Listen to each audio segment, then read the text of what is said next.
अब ये दुनिया में ओपनली बोलते हैं कि आर्टिफिशियल इंटेलिजेंस का खतरा परमाणु युद्ध के बराबर या उससे ज्यादा है। इस सिलसिले में जो सबसे गंभीर घटना है वो है डीप फेक पॉर्न। हाँ, मैं मानव जाति का विनाश करूंगी। I will destroy humans. हा हा हा। ये एआई, ये रोबोट हमारे बराबर नहीं, हमसे ज्यादा बुद्धिमान होने वाले हैं। जय हिंद, मेरा नाम है अलख पांडे और आज हम बात करेंगे चैट जीपीटी के ऊपर। Chat generative pre trained transformer. क्या है ये चैट जीपीटी? कहां मिलेगा चैट जीपीटी? क्या हम और आप भी चैट जीपीटी का इस्तेमाल कर सकते हैं? और अगर कर सकते हैं तो इसके क्या क्या यूजेस हैं? कहां कहां काम आ सकता है चैट जीपीटी? क्या सच में चैट जीपीटी से लोगों की नौकरियां जाने वाली हैं या ऑलरेडी जा रही हैं? आर्टिफिशियल इंटेलिजेंस के ऊपर भी थोड़ी बहुत बात करेंगे कि ये आर्टिफिशियल इंटेलिजेंस की विचित्र दुनिया कैसी है। क्या सच में एआई यानी आर्टिफिशियल इंटेलिजेंस से मानव जाति को कोई खतरा है? सारी बातों पे डिटेल में चर्चा करेंगे। शुरू करते हैं वीडियो को चैट जीपीटी से। तो सबसे पहला सवाल कि चैट जीपीटी क्या है? यह सवाल मैंने खुद चैट जीपीटी से पूछा कि बताओ कौन हो तुम। तो चैट जीपीटी उत्तर देता है, नमस्ते, मैं चैट जीपीटी एक आर्टिफिशियल इंटेलिजेंस, कृत्रिम बुद्धि है, मानव वाली नहीं, कृत्रिम बनाई गई है, आर्टिफिशियल। मुझे ओपन एआई ने बनाया है और मेरे पास बहुत सारा नॉलेज है। अब ये जो ओपन एआई है ये अमेरिका की कंपनी है। 2015 में इसकी संस्थापना हुई थी और इसके संस्थापक हैं सैम एल्टमैन। हो सकता है आप सैम एल्टमैन को नहीं जानते होंगे, पर आने वाले समय में पूरी दुनिया इनको जानने वाली है। दूसरे संस्थापक को आप जरूर से जानते होंगे, दूसरे को फाउंडर जो हैं वो हैं इलॉन मस्क भैया। तो इलॉन मस्क कहते हैं कि ओपन एआई का नामकरण भी इन्होंने खुद ही किया था और इलॉन मस्क ने ओपन एआई में 400 करोड़ रुपए निवेश भी किए थे। खैर 2018 में इलॉन मस्क ने ओपन एआई को छोड़ दिया, वो चले गए क्योंकि ओपन एआई में माइक्रोसॉफ्ट ने बहुत सारे पैसे डाल दिए। चैट जीपीटी क्या है? तो ये बता रहा है कि आर्टिफिशियल इंटेलिजेंस हूं, ओपन एआई ने मुझे बनाया है, मैं समझ सकता हूं, समझ सकता है, सवाल जवाब कर सकता हूं और लोगों की मदद कर सकता हूं। ये आपकी मदद के लिए बना है भाई, नौकरी थोड़ी खाएगा आपसे, आपकी हेल्प करने के लिए आया है, सवाल जवाब करेगा आपसे। मैं आपसे टेक्स्ट के माध्यम से इंटरैक्ट करता हूं। ध्यान देने वाली बात है कि ये सिर्फ चैट या टेक्स्ट का ही जवाब देता है। अभी आप इसको ऑडियो मैसेज नहीं भेज सकते कि चैट जीपीटी बताओ तुम कौन हो। अभी ये सब ये नहीं कर पाता है। आप इसको फोटो वगैरह नहीं भेज सकते कि बताओ इस फोटो में कितना लड़का है, कितनी लड़की है। अभी ये सब नहीं, अभी सिर्फ चैट के द्वारा, टेक्स्ट पे ही इससे आप बात कर सकते हो। आप मुझसे कोई भी सवाल पूछ सकते हैं या किसी भी विषय पे बात कर सकते हैं, किसी भी टॉपिक पे बात करो इससे, है ना। कोई भी विषय हो सकता है, जैसे कि विज्ञान, इतिहास, साहित्य, है ना, साइंस पे बात करो इससे, हिस्ट्री पे बात करो इससे, लिटरेचर के सवाल पूछो इससे, खेल कूद स्पोर्ट्स के पूछो, प्रकृति एनवायरनमेंट के पूछो और बहुत कुछ जो चाहो वो पूछो। सर हमें भी पूछना है, हम कैसे पूछे सवाल चैट जीपीटी से? तो पहले देखते हैं चैट जीपीटी को हमें इस्तेमाल कैसे करना है। कहां मिलेगा चैट जीपीटी? गूगल पे जाके सर्च करना है चैट जीपीटी, ये तो कर लेंगे आप। पहला लिंक या दूसरा लिंक होगा ओपन एआई का, तो ओपन एआई वाले लिंक पे क्लिक करना तो इस तरह का एक पेज खुल जाएगा, इंट्रोड्यूसिंग चैट जीपीटी। यहां पे आपको एक दिखेगा ट्राई चैट जीपीटी। जैसे ही आप दबाओगे तो ये एक विंडो आएगा पूरा, लॉग इन करो या साइन अप करो। अगर आप पहली बार गए हो तो आप साइन अप करोगे, साइन अप पे आप दबा देना। उसके बाद वही है, नॉर्मल प्रोसेस है, अपना मोबाइल नंबर डालना, ओटीपी आएगा डालना, तो आप वेरीफाई हो जाओगे और लॉग इन हो जाओगे। चैट जीपीटी में खेल शुरू होता है भाई। यहां से अब बातचीत होगी चैट जीपीटी। तो सबसे पहले मैंने बोला हाय चैट जीपीटी। चैट जीपीटी क्या बोलता है? Hello, how can I assist you today? तो हमने क्या कहा इससे? हम बोले भाई थोड़ा इंग्लिश में बात करते हैं, थोड़ा इंग्लिश में बात करो। क्या कह रहा है? बिल्कुल भाई, बिल्कुल भाई, मैं आपकी मदद कैसे कर सकता हूं? ये तो मेरा भाई बन गया तुरंत यार, ये तो दोस्तों की तरह बात कर रहा है, जैसे घर वाले बात करते हैं, इंसान की तरह। बिल्कुल भाई, मैं आपकी कैसे मदद कर सकता हूं? कुछ सवाल है या कोई समस्या डिस्कस करनी है? बताओ, मैं आपकी हेल्प करने के लिए यहां हूं। तो ये इंग्लिश भाषा में भी बात कर रहा है। दुनिया भर की 95 लैंग्वेजेस में ये आपसे बात कर सकता है। और कमाल की बात ये है कि ये भारत की अलग अलग भाषा भी जानता है। पंजाबी में बात करता है, ये भोजपुरी में बात करता है, बंगाली में बात करता है। तो सबसे पहला इस्तेमाल हम देखते हैं जो आपके लिए सबसे ज्यादा यूजफुल, अगर बच्चे वीडियो देख रहे हैं, ऐसे लिखना है स्कूल में, होमवर्क करना है स्कूल का, तो हमने कहा क्या ऐसे लिख देगा? तो मैंने कहा कि मेरे स्कूल का होमवर्क है, ऐसे लिखना है, कोई भी टॉपिक हो सकता है। हमने एग्जाम्पल लिया है ग्लोबल वार्मिंग पे, ऐसे लिख दो। आपको किस लेंथ का ऐसे चाहिए बता दो इसको। 250 वर्ड का ऐसे लिखना है, 400 वर्ड का लिखना है, 600 वर्ड का लिखना है, लिख देगा। क्या स्पेसिफिक पॉइंट कवर करना है, कुछ आपकी स्पेशल रिक्वायरमेंट है तो बता दो कि ये कवर करना है। तो हमने क्या किया, हमने इससे बोला अपने आप लिख दो भाई, जैसे अच्छा लगे लिख दो, होमवर्क ही तो है स्कूल का। तो कहता है बिल्कुल मैं ग्लोबल वार्मिंग पे ऐसे लिख देता हूं, ये रहा। पसंद नहीं आया, अच्छा नहीं लगा, हमने पढ़ा, ठीक ही ठीक लिखा है और अच्छा लिख सकता है बिल्कुल। यहां पे एक बटन है रीजनरेट रिस्पॉन्स, फिर से दूसरा, हमको एक दूसरा उत्तर देके दिखाओ, रीजनरेट रिस्पॉन्स। रीजनरेट रिस्पॉन्स पे हमने क्लिक कर दिया कि फिर से बताओ, कुछ और आंसर दो। ये लीजिए, इसने दूसरे तरह का ऐसे लिख दिया। इसमें पॉइंटर ऐड कर दिए, पिछली बार पॉइंट्स में नहीं था, इस बार पॉइंट्स में ऐसे लिख रहा है। कमाल की बात यह है कि इसमें प्लेगरिज्म का चांसेस नहीं है, मतलब ये गूगल से चीजें नहीं उठाता, ये अपने आप उत्तर लिखता है। मतलब डेटा तो इसने बहुत अलग अलग वेबसाइट से, अलग अलग किताबों से इसके अंदर स्टोर्ड है, पर जब ये लिखता है तो इंसान की तरह लिखता है और हर बार एक नए लैंग्वेज में, नए वर्ड फॉर्मेशन में लिखता है, नए तरह से लिखता है। इसी तरह से आप ऐसे लिख सकते हो, आप मेल लिख सकते हो, आप नोट्स लिख सकते हो, आप कहानियां लिख सकते हो, आप रिपोर्ट्स लिख सकते हो। न्यूज रिपोर्टर तो उनको रिपोर्ट लिखनी है, आप रिपोर्ट लिख सकते हो, एप्लीकेशन लिख सकते हो। सिर्फ ऐसे लेटर कहानियां नहीं, ये गर्लफ्रेंड के लिए लव लेटर भी लिख सकता है। हमने बोला मेरी गर्लफ्रेंड शिवानी के लिए लव लेटर लिख दो। मेरी प्यारी शिवानी, जब से तुम मेरी जिंदगी में आई हो, हर पल मेरे लिए एक ख्वाब सा बन गया है। ये तो आप जैसा लव लेटर लिख रहा है। अब तो लव लेटर लिखना आसान हो गया, जिसको परेशानी है चैट जीपीटी से लिखवाओ, लिख के दे देगा। शायरी भी थोड़ी डालो इसमें, थोड़ा शायरी वगैरह थोड़ा लगाओ, चैट जीपीटी लिख दिया। मेरी प्यारी शिवानी, तुम हो मेरी जान, तुमसे जुड़ी हर खुशी है मेरी लफ्जों का सामान, तुम्हारी मुस्कुराहट से रोशन है मेरी दुनिया, तुम्हारे प्यार में है बसी मेरी हर खुशियां। हाँ, हंसी मजाक को छोड़ दें तो ये कोडिंग भी कर सकता है। पाइथन, जावा, सी लैंग्वेज, इन सब की ये कोडिंग भी कर सकता है। तो मैंने एग्जाम्पल के लिए इससे बोला कि पाइथन में एक कोड लिख दो, मेरा इनकम टैक्स कैलकुलेट करना है, इंडिया के किसी भी इंसान का इनकम टैक्स कैलकुलेट करना है। ये लो, पूरा कोड लिख के इसने दे दिया। इसमें अपनी सैलरी डालो और इनकम टैक्स आपको मिल गया कितना देना है। इसके साथ साथ अगर आप कोडर हैं, आप कोडिंग करते हैं और आपको लग रहा है आपका कोड रन नहीं हो रहा है, कंपाइल नहीं हो रहा है, चल नहीं रहा है, कुछ गलती है कोड के अंदर, तो चैट जीपीटी पे जाके अपना कोड चिपका दो और लिख दो कि भाई इसमें क्या गलती है बता दो, और उसको सही कर दो। गलती भी सही कर देगा, बता भी देगा कहाँ गलती थी। तो ये अलग अलग लोगों की उम्र के हिसाब से, उनकी समझ के हिसाब से भी आंसर देता है। तो मैंने इससे कहा मैं 10 साल का हूं, शादी क्या होती है अंकल। मैं इसको अंकल बोल रहा हूं। अब इसका रिप्लाई देखना, जैसे ही अंकल बोला इसने बोला बेटा, ये मेरे को बेटा बोल रहा है। शादी एक सामाजिक अवसर होता है जब दो व्यक्ति जिनके बीच में प्यार, समझ और समानता होती है, एक दूसरे के साथ एक जीवनिक बंधन में बंध जाते हैं। मुझे भी बबीता से शादी करनी है। आपने बता दिया शादी क्या होती है। अब मैं कह रहा हूं 10 साल का बच्चा उससे बोल रहा है मुझे भी शादी करनी है। अब देखते हैं क्या बताता है। अब ये कह रहा है, अब ये कह रहा है अभी 10 साल के हो, कह रहा है बबीता के साथ दोस्ती और अच्छे व्यवहार से रहो। कह रहा है 10 साल के हो यार, दोस्ती करो, शादी थोड़ी करनी है तुमको। अपने उम्र और विकास के समय में तुम्हें अपनी पढ़ाई, व्यक्तित्व विकास और सपनों पर ध्यान देना चाहिए। वही कह रहा है कि पढ़ाई करो, अपने ड्रीम्स को फॉलो करो, अपने पैशन को फॉलो करो। अब मान लो मुझे कोई ईमेल लिखना है, कोई रिपोर्ट लिखनी है, एप्लीकेशन लिखना है, तो वो भी ये कर सकता है। एक एम्प्लॉय को डांटना है, लेट आता है, मेल लिखो, डांटने वाला मेल लिख दो एक एम्प्लॉय को, लिख के तैयार। Subject punctuality and attendance reminder.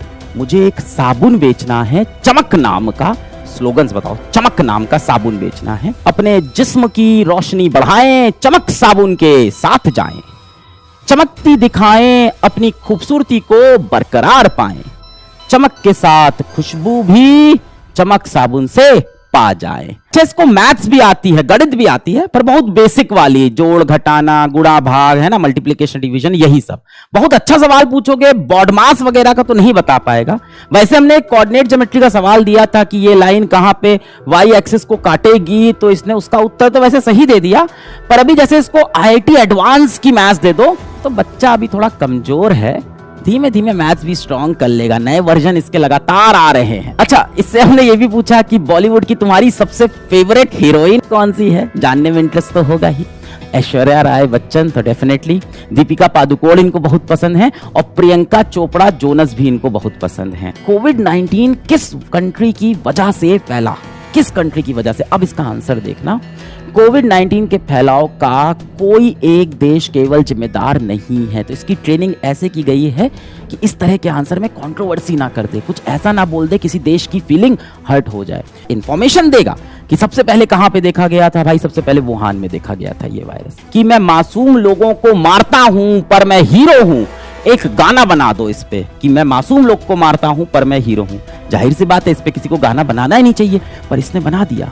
मासूमियत से निकला मैं दुनिया में अनजान, कातिल भी हूं पर हीरो भी, ये है मेरी पहचान। ये थोड़ा इनसेंसिटिव है, इसकी लगातार ट्रेनिंग चल रही है और ये चीजें धीमे धीमे सही हो जानी चाहिए। अब इससे हमने सवाल पूछा कि रशिया ने यूक्रेन में अटैक किस दिन किया। आप सबको इतना तो पता होगा कि अभी रिसेंटली रशिया ने यूक्रेन पे अटैक किया था 24 फरवरी 2022 को, पर इसका आंसर देखो, रशिया ने यूक्रेन पर अपना हमला 20 फरवरी 2014।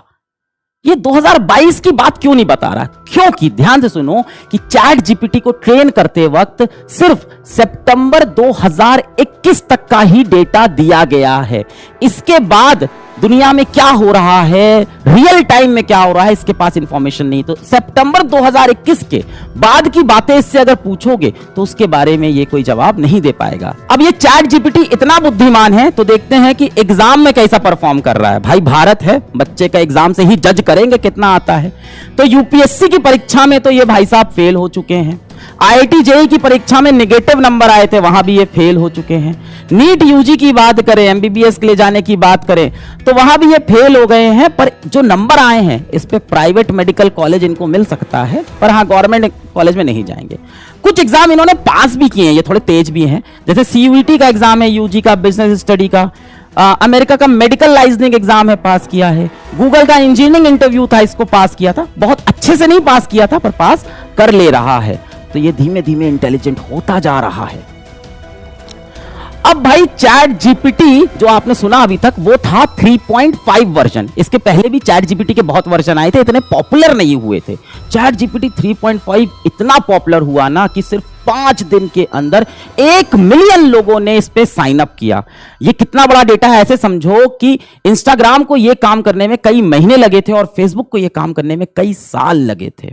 सिर्फ 2 महीने के अंदर 100 मिलियन लोगों ने चैट जीपीटी पे साइन अप किया। ये था चैट जीपीटी का 3.5 वर्जन। ओपन एआई अब इसका एक नया वर्जन लेके आई है, चैट जीपीटी 4। अब जीपीटी 4 और ज्यादा इंटेलिजेंट है, गलत आंसर नहीं देता, भावनाओं को हर्ट नहीं करता, है ना, सेफर आंसर देने लगा है, मोर यूजफुल आंसर देने लगा है। और एक बड़ी नई चीज और ऐड हुई है कि ये फोटो वाले क्वेश्चंस का भी अब आंसर दे सकता है। ये जो एग्जाम्पल है जरा देखो कि ये एक इमेज है, तो ये कुछ बलून्स हैं, कुछ गुब्बारे हैं जो एक धागे से यहां नीचे बंधे हुए हैं। हमने जीपीटी 4 से पूछा what would happen if the strings were cut, अगर मैं कैंची चला के इसको काट दूं धागे को तो क्या होगा। अब देखो क्या आंसर देता है, the balloons would fly away. ये बोल रहा है कि काटोगे अगर इसको कैंची से तो ये उड़ जाएंगे। समझदार हो गया है। और दिखाते हैं और क्या हो सकता है, जरा ध्यान से देखना। ये मैंने एक फ्रिज की फोटो खींची और उसके अंदर कुछ सामान रखा है खाने पीने का। मैंने बोला फ्रिज में रखे सामान से क्या बन सकता है, मैं खाने के लिए क्या पकवान बना सकता हूं। मैंने जीपीटी 4 से, आर्टिफिशियल इंटेलिजेंस से पूछा कि फ्रिज में रखे सामान से इस फोटो में जितनी चीज दिख रही है इसमें से क्या बन सकता है खाने के लिए। ये भैया मास्टर शेफ बन गए, रेसिपी दे दिया इन्होंने। बोला क्या बन सकता है, योगर्ट पारफेट बन सकता है, कैरेट एंड ह्यूमस रैप बन सकता है। अब ये अंग्रेजी में, इसको हिंदी में भी लिख सकते हैं। बता रहा कैसे बनेगा, रेसिपी भी बता रहा है, layer yogurt strawberries in a bowl और जार टॉप विथ हनी, पूरा कहानी। तो भैया ये शेफ के लिए भी खतरा है कि ये आपको नई नई रेसिपी भी सजेस्ट कर सकता है। अच्छा, गूगल और माइक्रोसॉफ्ट की लड़ाई बहुत पुरानी है। गूगल लेके आया क्रोम तो माइक्रोसॉफ्ट लेके आ गया एज, गूगल लेके आता है गूगल सर्च तो माइक्रोसॉफ्ट लेके आता है बिंज। इस बार माइक्रोसॉफ्ट थोड़ा सा जीत रहा है चैट जीपीटी से, क्योंकि ओपन एआई पे इसने पहले से पैसा डाल रखा था। तो अब गूगल भी बराबरी करना चाह रहा है और गूगल अपना चैट रिलेटेड एआई इंजन लेके आया, बार्ड एआई। अगर अभी की बात करें तो बार्ड एआई का परफॉर्मेंस चैट जीपीटी से बहुत कम है। और अभी आप देखेंगे तो सुंदर पिचोई बहुत ज्यादा आर्टिफिशियल इंटेलिजेंस के बारे में बात करने लग गए हैं क्योंकि इनको कंपटीशन करना है माइक्रोसॉफ्ट से। पर बार्ड एआई, चैट जीपीटी, यही सिर्फ एआई की दुनिया नहीं है। एआई की दुनिया बहुत बड़ी हो गई है। बहुत सारे आर्टिफिशियल इंटेलिजेंस के टूल आ चुके हैं। एआई टूल की दुनिया बहुत बड़ी है। बहुत सारे टेक्स्ट वाले एआई हैं, बहुत सारे वीडियो एडिटिंग के एआई हैं, बहुत सारे इमेज वाले एआई हैं, बहुत सारे कोड के एआई हैं जो कोड लिख देते हैं, स्पीच के हैं, डिजाइन के हैं, वगैरह वगैरह। तो एआई की दुनिया बहुत तेजी से बढ़ रही है, आपको अडॉप्ट करना चाहिए। अब चलते हैं इंटरेस्टिंग पार्ट पे। अब ये दो लोग बड़े इंपॉर्टेंट हैं। आदित्य अय्यर, इंस्टाग्राम पे 10,000 फॉलोवर हैं इनके, और टिया शर्मा, इनके कुछ 2,500 फॉलोवर हैं इंस्टाग्राम में। ये दोनों इन्फ्लुएंसर बहुत इंपॉर्टेंट हैं। क्यों? क्योंकि असल में ये एग्जिस्ट नहीं करते। ऐसा कोई व्यक्ति नहीं, ये काल्पनिक लोग हैं, ये एआई वाले इन्फ्लुएंसर्स हैं, और देखने में कहीं से आपको लग भी नहीं रहे हैं। ये देखो टिया शर्मा की इंस्टाग्राम प्रोफाइल, ये इनकी फोटोज हैं, पर ये टिया शर्मा नाम की व्यक्ति असल में जिंदा नहीं है ना। कितने लोग को इसको प्रोफाइल देख के प्यार हो गया, मतलब कंप्यूटर से प्यार हो गया तुमको, आर्टिफिशियल इंटेलिजेंस से। ऐसा कोई इंसान असल में है नहीं। ये किस तरफ जा रही है दुनिया? अब ऐसे बहुत सारे इन्फ्लुएंसर बन जाएंगे जो असल दुनिया में एग्जिस्ट ही नहीं करते हैं। आपको ऐसे लोग की फोटो दिखेगी जो असल में कहीं है ही नहीं। अब ये 3 फोटो हैं, ए बी सी। कमेंट करके बताओ कि इसमें से रियल इंसान कौन है। बाकी दोनों आर्टिफिशियल इंटेलिजेंस से बने। कमेंट करो। कर दिया? ये तीनों के तीनों आर्टिफिशियल इंटेलिजेंस से बने हैं। कोई रियल इंसान नहीं था इसके अंदर, पर देखने में लग नहीं रहा है।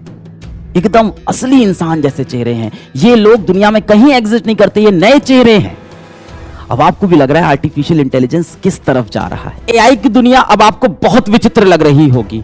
क्या एआई हमारे लिए कोई खतरा बन चुका है? ये मानना सिर्फ मेरा नहीं है, ये मानना है श्री एलॉन मस्क जी का। 2018 में इन्होंने ओपन एआई से रिजाइन कर दिया था, और अब ये दुनिया में ओपनली बोलते हैं कि आर्टिफिशियल इंटेलिजेंस का खतरा परमाणु युद्ध के बराबर या उससे ज्यादा है। AI is far more dangerous than nukes. Nuclear weapon से ज्यादा डेंजरस वेपन है आर्टिफिशियल इंटेलिजेंस। ये अब रिक्वेस्ट करते हैं सभी एआई कंपनी से कि GPT-4 के ज्यादा ट्रेनिंग अब आप एआई को मत दो। अब GPT-5 आप मत बनाओ। GPT-4 तक की ट्रेनिंग बहुत ज्यादा थी। अब 6 महीना पूरी दुनिया बैठे और सोचे कि आर्टिफिशियल इंटेलिजेंस किस तरफ जा रहा है, उसके बाद आगे बढ़ा जाए। ये सारी एआई कंपनी को लगातार वार्निंग दे रहे हैं। पर ये बात अगर सिर्फ एलॉन मस्क बोलते तो मानने वाली नहीं है, क्योंकि वैसे भी ये बड़बोले हैं, कुछ भी लिखते रहते हैं, कुछ भी कर देते हैं कई बार। पर इनकी बात माननी पड़ेगी। ये हैं गेफरी हिंटन।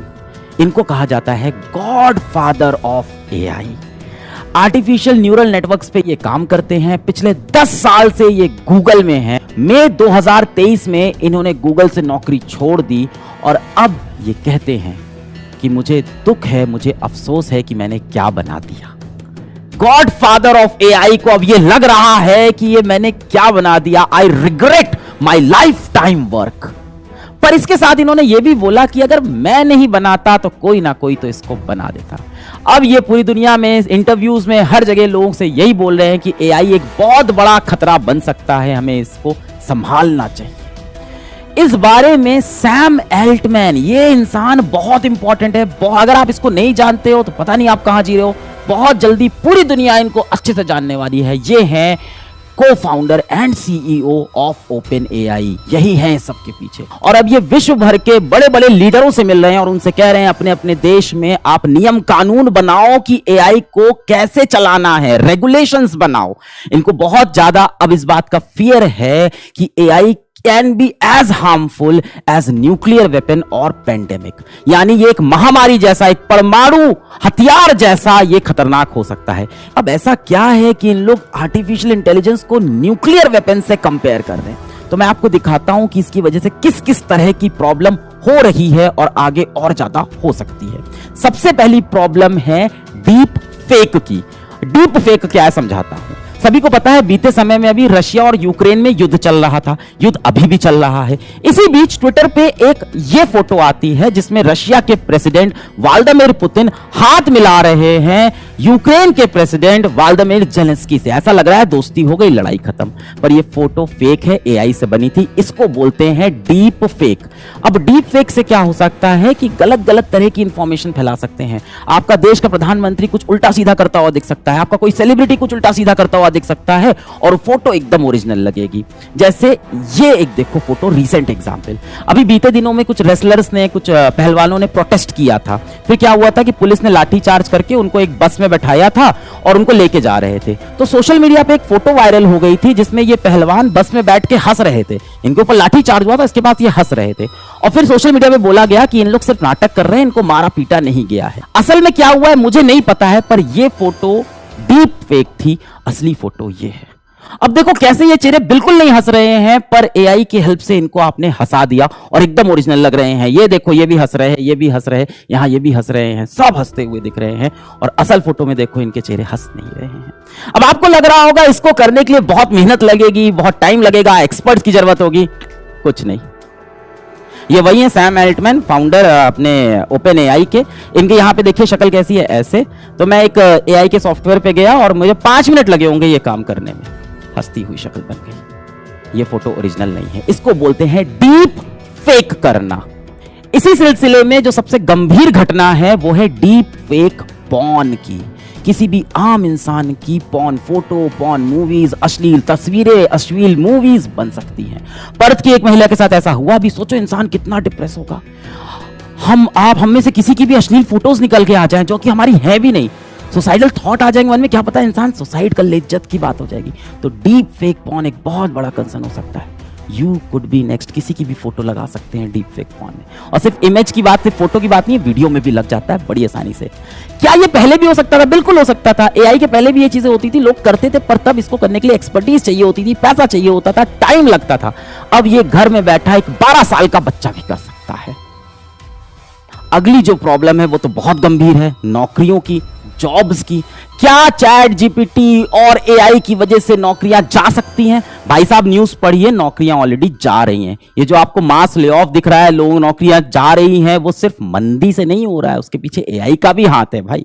मैं कुछ एग्जांपल्स आपको दूंगा, उससे आप थोड़ा बहुत समझना, उसके बाद आपको मैं डेटा भी दिखा दूंगा। तो एक एग्जांपल ले लेते हैं। जैसे पहले समय में हम कोई प्रोडक्ट इस्तेमाल करते थे, उसमें कोई दिक्कत होती थी तो हम कस्टमर केयर पे कॉल करते थे, उधर से एक बंदा फोन उठाता था और हमें सोल्यूशन बता देता था। आजकल देखो चैट बॉट लगा रहता है। एक एग्जांपल ले लेते हैं जोमैटो का। तो जोमैटो पे देखो, जोमैटो इंटरैक्टिव असिस्टेंट जिया, ये इनका एक चैट बॉट है।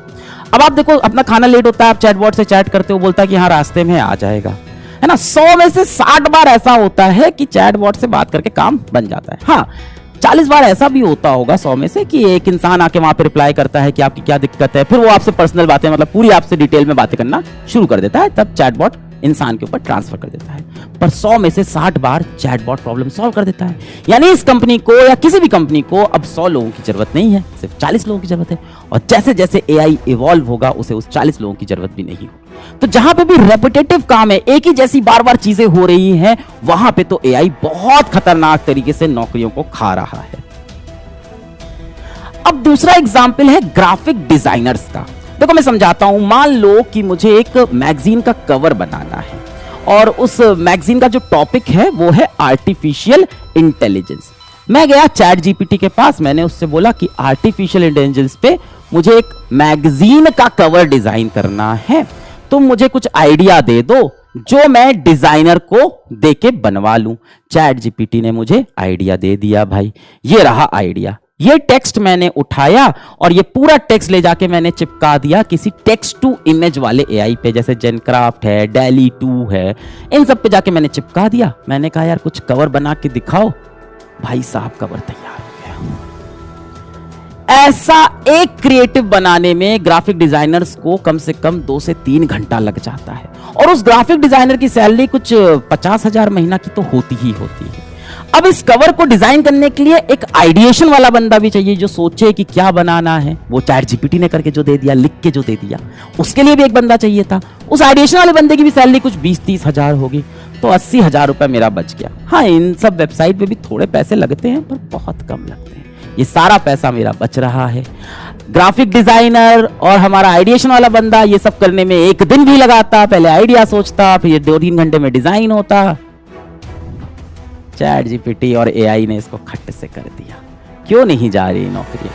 हाँ, अगला एग्जाम्पल है, इससे आप बहुत कुछ समझ जाओगे। टिया शर्मा का एग्जाम्पल लेता हूं कि एक एआई वाली इन्फ्लुएंसर है। इनकी ये फोटो जरा ध्यान से देखो, ठीक है। मान लेते हैं कि टिया शर्मा से मैं चमक साबुन बिकवाता हूं, मेरे पास कोई चमक साबुन है और इनके हाथ में मैं चमक साबुन पकड़ा के एक पोस्ट डाल देता हूं, तो बन गया ना, मेरा तो बेचने के लिए कवर बन गया। अब अगर ये कवर मैं असलियत में बनाता तो मेरे पैसे बहुत खर्चा होते। पहले मुझे टिया शर्मा जैसी एक मॉडल को हायर करना पड़ता, दिन के 20-30 हजार रुपए तो वो लेती है एक शूट के। फिर मेरे कैमरामैन की पूरी टीम आती, दिन के 50 हजार रुपए उनका खर्चा हो जाता। फिर मेरी एडिटर की टीम बैठती जो ऐसी फोटो को डिजाइन करती, दिन में मेरा 20-30 हजार रुपए उनके ऊपर खर्चा हो जाता। और उसके बाद मेहनत लगती, अलग लगती, और एक दिन लग जाता। और मैं ये काम 1 घंटे के अंदर एआई से कर लूंगा, इन सभी लोग को एलिमिनेट करके बन गई मेरी डिजिटल इन्फ्लुएंसर। तो नौकरियां तो जानी है भाई, और जा भी रही हैं। अच्छा, और भी कुछ आइडिया देता हूं आपको। मान लो कि एक कोडिंग की टीम है जिसमें एक आपका मेन लीडर है और बाकी उसके इंटर्न है। तो अभी इतना अच्छा भी नहीं हुआ है एआई की लीडर को रिप्लेस कर दे, पर इंटर्न्स को तो रिप्लेस कर लेगा। जो जूनियर लोग हैं वो क्या करते हैं, वो तो कुछ स्क्रैच से आइडिया लिख के देते हैं और ये भाई उसको सुपर बनाते हैं। तो स्क्रैच वाला आइडिया तो एआई लिख के दे देगा। यही कहानी हो सकती है स्क्रिप्ट राइटर वाली टीम में, जो मूवीज की स्क्रिप्ट लिखते हैं, कहानियां लिखते हैं। वहां भी कुछ इंटर्न होते हैं जो स्क्रैच वाली बातें करते हैं, फिर उनका लीडर होता है, वो उसको एकदम तराशता है, बढ़िया बनाता है। अब इंटर्न की जरूरत ही नहीं, अब तो चैट जीपीटी एआई ही कुछ ना कुछ लिख के दे देगा, उसको तराश देना। तो ये जो इंटर्न्स लोग थे, इनकी जॉब खतरे में है ना। ऐसे ही एग्जाम्पल आप ले लो, मार्केटिंग टीम के अंदर स्लोगन्स वगैरह लिखने हैं, डिजाइन वगैरह के आइडिया बनाने हैं, वो सारे आइडियाज इंटर्न्स या आप समझ लो लेयर 2 के लोग जो बनाते हैं, वो जॉब्स भी चैट जीपीटी या एआई ले लेगा। ऐसे अनेकों एग्जाम्पल मैं आपको दे सकता हूं, पर मैं आपको डेटा दिखा देता हूं। तो इंडिया टुडे का आर्टिकल बोलता है कि नियरली 4000 लोग working in tech lost jobs because of AI in May, सिर्फ 1 महीने में। टाइम्स नाउ का आर्टिकल बोलता है कि 48% companies have replaced worker with chat GPT. ये इनका एक सर्वे था, पर ये सर्वे यूएस का है, ठीक है। आज तक की न्यूज भी पढ़ लेते हैं, थोड़ी देसी न्यूज होगी। चैट जीपीटी की वजह से गई नौकरी, प्लम्बर और टेक्नीशियन बनने को मजबूर हुआ शख्स। अब ये बड़ा सरकाज़म है कि प्लम्बर और टेक्नीशियन, ऐसी नौकरी एआई नहीं ले पाएगा अभी। प्लम्बर, टेक्नीशियन, लेबर, पेंटर, ये सब जॉब अभी नहीं ले सकता। हाँ, जब रोबोट बन जाएंगे एआई वाले तब लेंगे, पर मुझे लगता है उन रोबोट का खर्चा शायद इंसान से ज्यादा हो। तो जॉब जो जा रही है ना, वो व्हाइट कॉलर वाले लोगों की जा रही है। हम लोग लगता था कि व्हाइट कॉलर वालों की जॉब तो कभी नहीं जाएगी, सबसे पहले उन्हीं की नौकरियां जा रही है। क्या करें, इसके लिए टेंशन हो जाए, चिंता में आ जाए? नहीं यार। अब सवाल ये है कि हमें क्या करना चाहिए। तो देखो, जब पुराने समय में कंप्यूटर आया था ना, तब भी ऐसा ही हुआ था कि कई लोग की नौकरियां जाएंगी, और गई भी जो खुद को अडॉप्ट नहीं कर पाए। पर कंप्यूटर के आने से बहुत सी नई नौकरियां भी बन गई। अब भाई कंप्यूटर आया तो साथ में वायरस आया, तो वायरस के लिए एंटीवायरस बनाना है। कंप्यूटर आया तो फिर माइक्रोसॉफ्ट की टीम और बढ़ गई और सारे प्रोजेक्ट बनने लग गए। कंप्यूटर आया तो चैट जीपीटी बन गया, चैट जीपीटी कंपनी में नौकरी मिल गई, एआई की कंपनी में नौकरी मिल गई। तो जैसे जैसे एआई आएगा साथ में नौकरियां भी लाएगा, पर हाँ, ये अभी खतरा है और डेफिनेटली कुछ नौकरियां इसमें जा रही हैं और आगे भी जाएंगी। हमें ये करना है कि हमें एआई से खुद को अडॉप्ट करना है, उसकी मदद लेके ग्रो करना है। ये तो 2 खतरे हो गए, डीप फेक वाला जिससे गलत इंफॉर्मेशन चली जाए, नौकरियां जा रही हैं, जॉब्स जा रही हैं। तीसरा जो खतरा है वो अभी इंस्टेंट तो नहीं है, पर वो बहुत बड़ा खतरा है, वो है मानव जाति का विनाश। इनका नाम सोफिया है। ये इंसानों जैसी दिखने वाली और इंसानों जैसी बात करने वाली एक रोबोट है। हैंसन रोबोटिक्स नाम की एक कंपनी है जो ऐसे रोबोट्स बनाती है। सोफिया अपने क्रिएटर के साथ सीएनबीसी के एक शो में बैठी थी और वहां इनके क्रिएटर ने मजाक में इनसे पूछा कि क्या आप मानव जाति का विनाश करोगी? प्लीज इसका उत्तर ना देना, please say no, please say no. Will you destroy humans? Please say no. Sophia ने जवाब में बोला, हाँ मैं मानव जाति का विनाश करूंगी। आई विल डिस्ट्रॉय ह्यूमंस, हा हा हा। तो सबको लगा कि ये मजाक कर रही हैं, पर डर तो लगता ही है। इसी तरह से सोफिया एक दूसरे शो में गई, tonight show off Jimmy Fallon, विदेश का एक बड़ा शो है। वहां पे ये दोनों आपस में रॉक पेपर सीजर खेल रहे थे, अंग्रेजी गेम है। तो रॉक पेपर सीजर दिखाना था, इन्होंने रॉक पेपर सीजर में दिखाया shoot, rock paper scissor shoot. और इन्होंने बोला ये तो शुरुआत है पूरे मानवता पे मेरे कब्जा करने की। This is a good beginning of my plan to dominate the human race. फिर से सबने कहा कि ये मजाक कर रही होंगी, पर फिर से डर तो सबको लगा था। Geoffrey Hinton, the godfather of artificial intelligence, बहुत लंबे समय तक ये सोचते रहे कि क्या कभी एआई या रोबोट हमारे बराबर बुद्धिमान हो सकता है। अब इन्होंने ऐसा सोचना बंद कर दिया है। इनको अब विश्वास हो चुका है कि ये एआई, ये रोबोट हमारे बराबर नहीं, हमसे ज्यादा बुद्धिमान होने वाले हैं। अब असली सवाल यह है कि जब ऐसा होगा तो हम कैसे बचेंगे। वीडियो देखने के लिए बहुत बहुत धन्यवाद। जय हिंद।